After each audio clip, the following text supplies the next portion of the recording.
Hi. Do not adjust your screens. No, that is a drag queen actually having story time with small children. What's up, guys? Rivera here, the absolute best LGBTQ stand-up comedian in the world.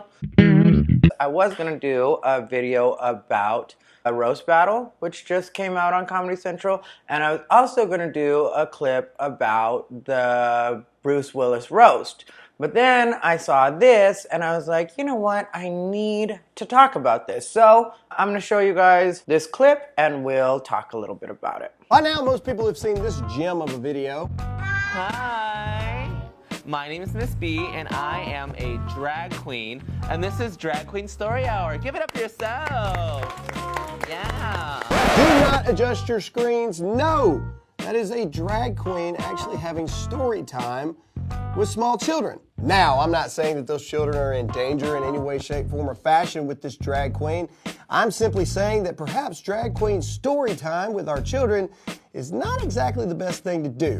Why not? If they're not in danger in any shape, form, or fashion, then what's the problem with the drag queen having a story hour with them? This is a conversation of, is this really something that we should be having story time with our children? We know that there are certain things that exist in this world, and we know that there are certain things that are true. However, it's not always appropriate and/or the right time to share with our small children. Much like the birds and the bees, we don't always tell our children exactly how babies are made until they reach a certain age because it would be highly inappropriate. What's inappropriate about teaching your kids where babies come from? Like, I wish my parents hadn't ever made me think anything other than what the actual truth was as far as where babies come from. And I think that even the trend is really just being more open and honest with your kids. So I don't know why this guy would think that's inappropriate. I think that a lot of this is not healthy thinking. Let them believe in the stork and whatever they want to believe. Don't tell them that Santa Claus is actually a disgruntled postal worker that's probably cussing the entire time he's delivering packages to their door. No! You let them believe in a good old Saint Nick and about the things and sugar plum fairies and everything else that small children should believe in.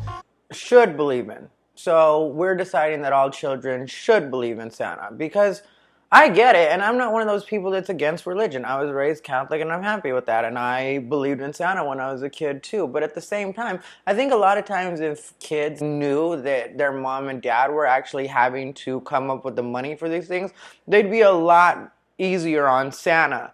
And they'd understand sometimes when you don't get things you want, it's not because Santa failed you. It's not because you weren't a good kid. It's just because your parents, plain and simple, couldn't afford it.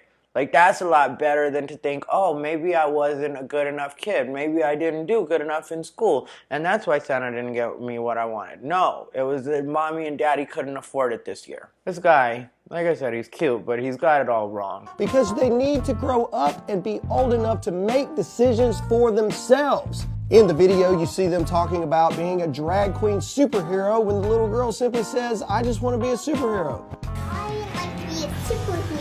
Yeah, you could be a drag queen superhero.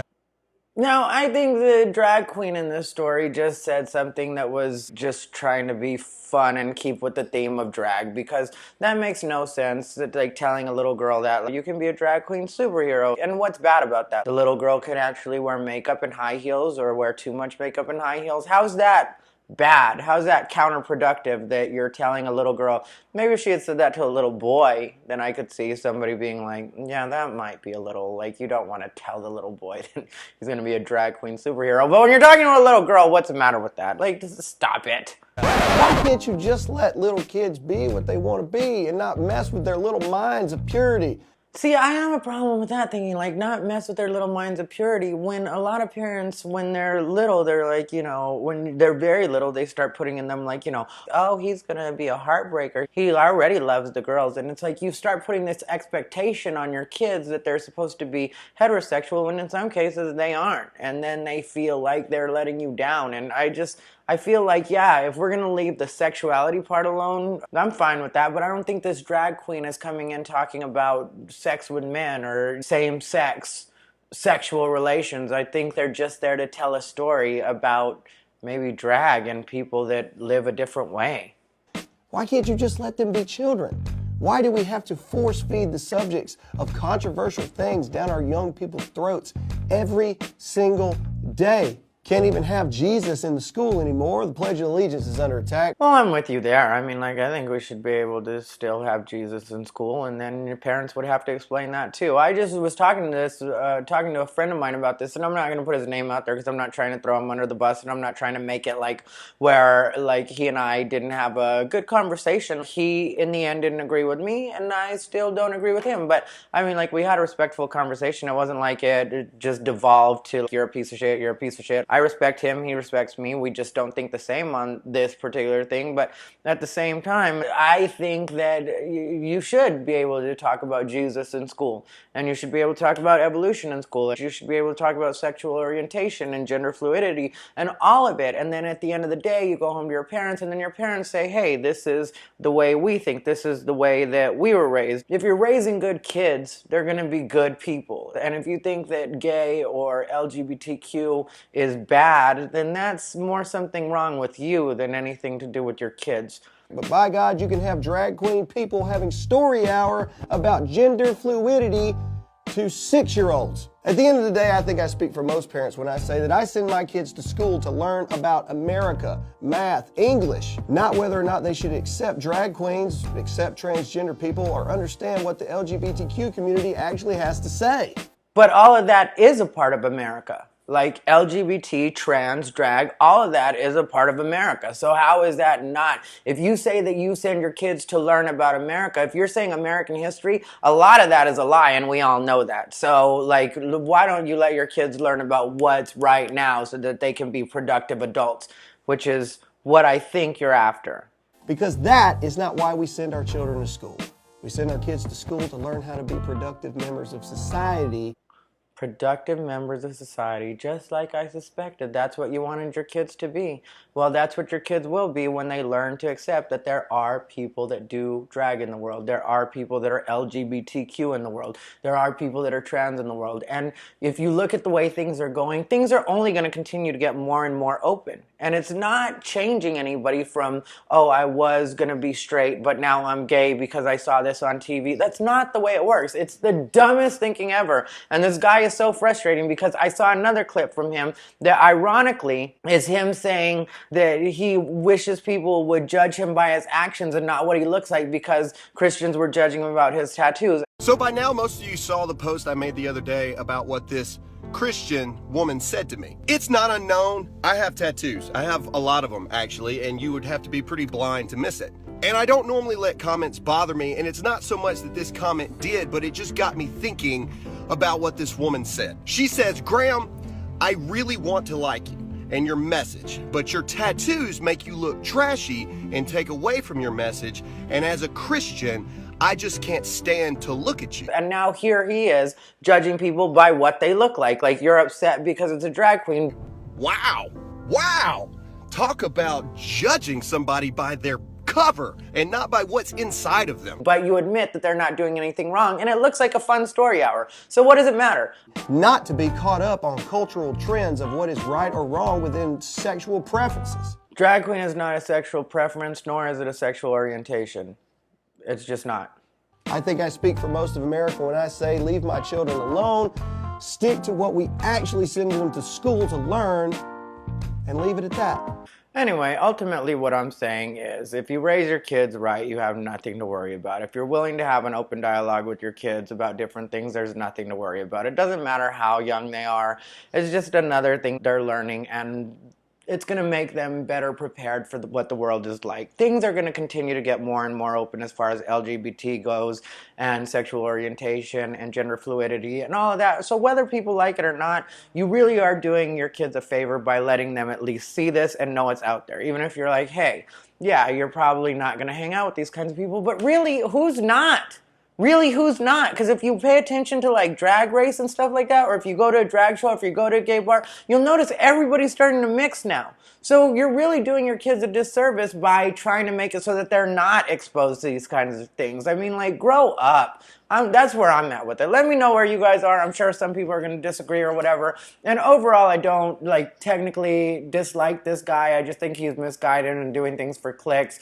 And like I said, I think it's very hypocritical that one of his most recent clips is him asking people to judge him on who he is and not, or his actions and not what he looks like. Let me just refresh you of some of the Bible verses that I know. How about Matthew 7:1? Do not judge or lest you be judged.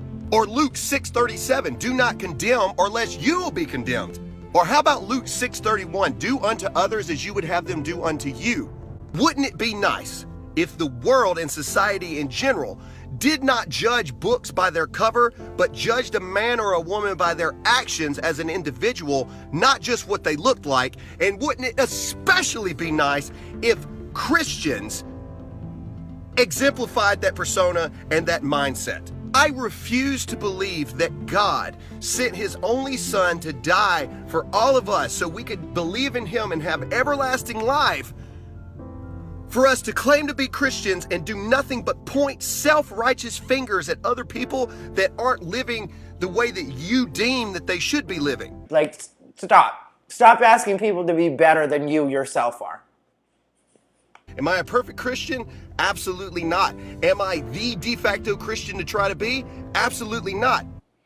Anyway, guys, sorry it got dark on me. Like, comment, subscribe to my YouTube channel, and I'm going to go ahead and let Graham finish this one out. Graham is the guy from this clip, and you guys will get to see more of the thinking that originally I liked him for, and then now this is the latest that he came out with. And I hope he'll stop doing things for clicks and remember that this was where he actually came from. This was the clip that I actually was sold on. So now if he's changing his story, I gotta say I'm not on board. And I'm not usually that type, but on this one I gotta say, as far as that goes, if this is what you're changing to, no thank you. However, the faith and the God that I believe in is focused around a bit more love and understanding than that. Heads up, Christians, this one's probably gonna sting, but it's something that we need to hear. I love Jesus, but Christianity and religion, I absolutely hate. And the reason why is because those are man-run systems and organizations. And in case you missed the memo, in 2018, people kind of suck. In fact, the sad part about it all is, if you want to know where you can find the most self-centered, judgmental people in the world, they go to this place called church once a week on Sunday. And before you get offended and you say, oh my goodness, Graham, not my church and not me, blah, blah, blah, blah, blah. If you're sitting here watching this video as a Christian and you don't understand what I'm talking about at all, then I'm probably talking about you. You see, Christians fall into this cycle to where they think subconsciously that because they're a Christian, that they're better than other people. I don't know what I'm talking about. I'm completely out of line. All right. Let me know if this rings a bell. Christians fall into this world cycle of where you can't hang out with this person or you can't associate with that person because they're not of equal yokes as you are, or you can't listen to that music, or you can't be friends with that homosexual couple over there because they are not as equal as you in the Christianity standpoint. Now, I also understand that if you believe Christianity in the book of the Bible, there are certain things that you cannot support because of your religion. I get that. But to separate yourself from those people entirely that you claim are the main reason and the main focus of Christianity, which is to reach people that do not know God, have never heard the word of God, or aren't living the way that the Bible says they're supposed to live, how are you going to do that if you consider yourselves better than them and you never associate? You see, the Jesus that I have a relationship with in the Bible that I read teaches a much different message than that. In fact, if you go through the Bible, and the key characters throughout the entire Bible were actually horrible people that found God, turned their life around, and they didn't always get it right either. In fact, these people actually got to speak to God, see God, and they still messed up. See, I choose to base my life and my self-worth and my spiritual standpoint around my relationship with God, not around what you think of me. The world is full of people that just judge because of differences of opinion or because people live slightly different than others. Why can't we just for once as Christians be an example to those that are what we deem lost?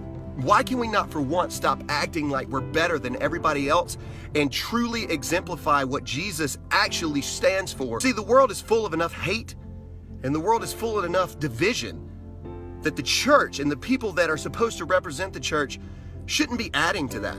I'm just saying that wouldn't it be nice if for once love and compassion and understanding was what we showed other people instead of condemnation and pointing the fingers of what we think that they should be or what they should be doing.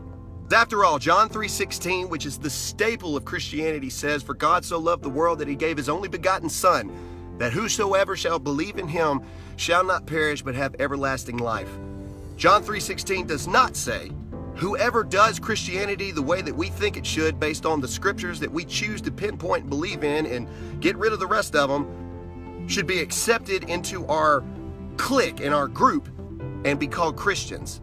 The God that I know and the Christianity and the faith that I believe in is based around a bit more love than that. So why don't we show it?